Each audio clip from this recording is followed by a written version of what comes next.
Hi, beloveds. We're here talking about, and my beloved is behind the camera, but we're talking about this upcoming 2-day workshop that we're doing that will culminate in an ecstatic massage. And for those of you who've done ecstatic massage with us, you know, it's juicy, it's wonderful, it's playful. It opens up the channels of our energy so we can have a deep inner experience. And the day before doing the ecstatic massage, though, we'll do a whole variety of ways of touching each other energetically and physically, to open us up to the stories that may hinder us from being in a full level of intimacy, so that we can actually feel those bonds and feel the closeness that is the desire of our hearts. I have with me this handy dandy little, we call them bunnies, but we call them service bunny here, and our we just went to the pool the other day, so we have this fun ball to play with, queer colors. And what I know a lot is that in the work that we do, so much of our work to really access our purpose, to really access that aliveness, that juiciness of what are we all doing here on the planet, especially as queer gay men, is is to really access our little one inside, whether it's a he, she, they inside, but that little one inside that you can know what does he, she, they, what do they need, and what do they need to hear, what do they not need to hear. I'll tell kind of an X-rated moment, and we will not do this in the massage itself, but thinking about completion work, and more we can drop our grief, the more we can drop the feelings that we no longer need to carry to protect us as a shield, rather than to receive, so we can feel close and connected.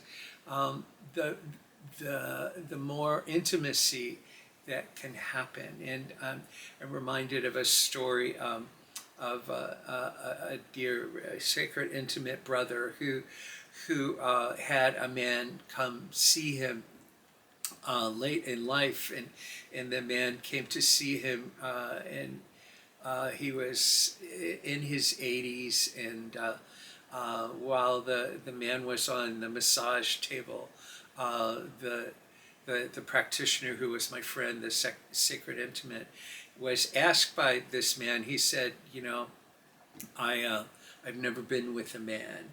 And so he wanted to actually have some connection with this brother, and asked that if he could touch him as well, in the massage.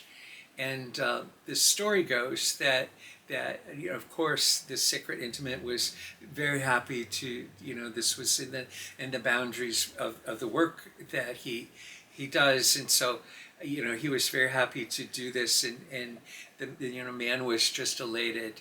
And he heard that, like, a couple weeks later, that this older man, a bit more about his story. And his story was that the older man his wife had just died, and so he had been squelching himself for expressing his queer identity for all of his life.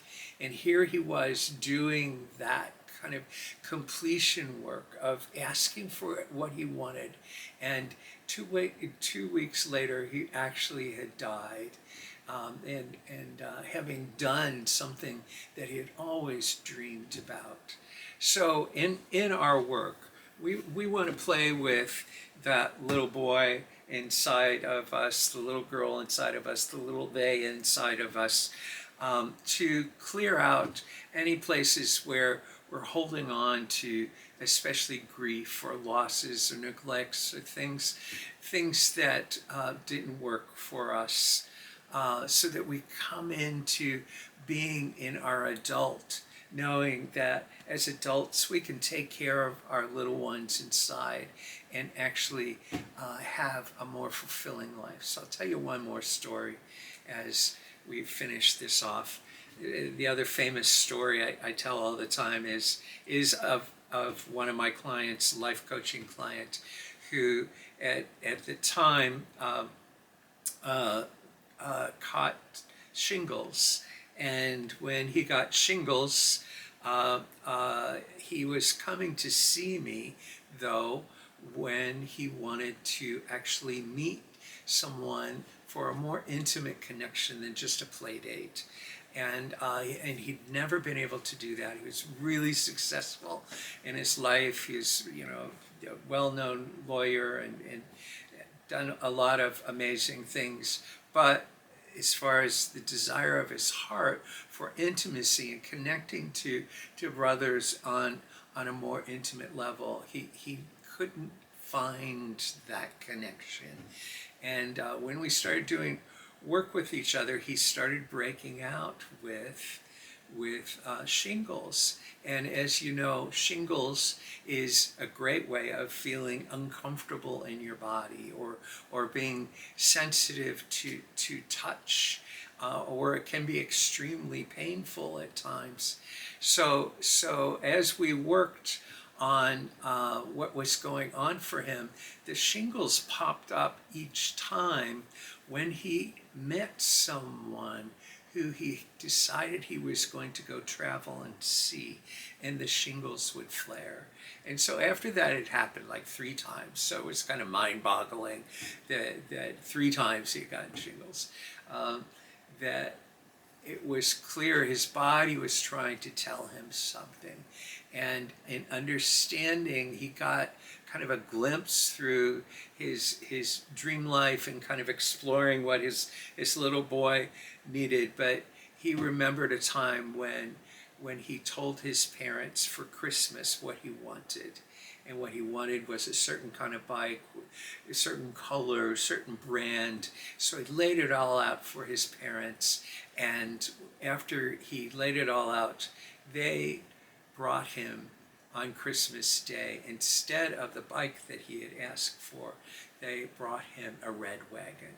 So that for him brought the awareness of how much it was such a benign experience of, his parents gave him a gift, but it wasn't what he wanted, wasn't what he asked for.